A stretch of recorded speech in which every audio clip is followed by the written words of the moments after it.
ഞാൻ പറയാനുള്ള കാര്യങ്ങൾ സ്ട്രെയിറ്റ് ആയിട്ട് അങ്ങ് പറയും. എനിക്കുള്ളതെല്ലാം അവൾക്കുള്ളതാണ്.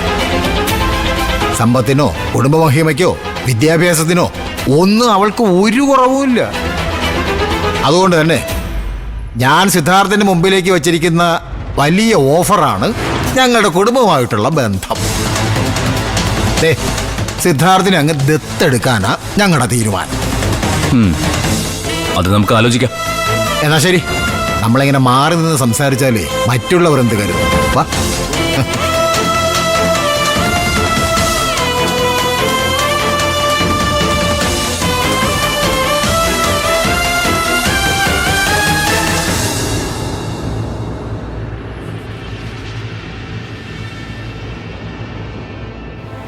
എന്താ സാറേ നിരഞ്ജൻ സാറിന്റെ അമ്മ വന്നത്?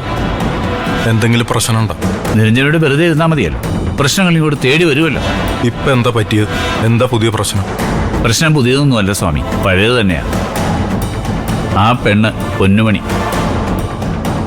നിരഞ്ജനും അക്ഷരയും കൂടി ഇനി അവളെ ഉപദേശിച്ച് നന്നാക്കണമെന്ന്. ബെസ്റ്റ്. അതിനെ തേടി ഞാനും കുറെ കാട് മേടൊക്കെ ഇറങ്ങി കയറി നടന്നതെന്ന് ഓർക്കുമ്പോ എനിക്കിപ്പോ കുറ്റബോധം തോന്നു.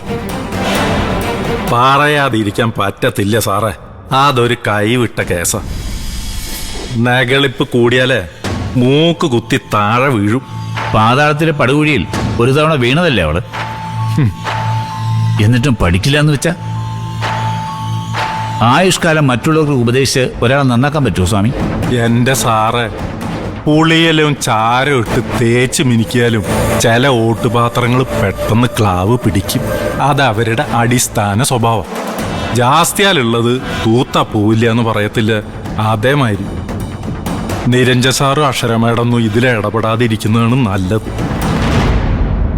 ഇടപെട്ടാൽ പുതിയ കുറെ ശത്രുക്കളെ കൂടി ഉണ്ടാക്കാന്ന് മാത്രമേ ഉള്ളൂ. പറഞ്ഞാൽ കേൾക്കണ്ടേ സ്വാമി?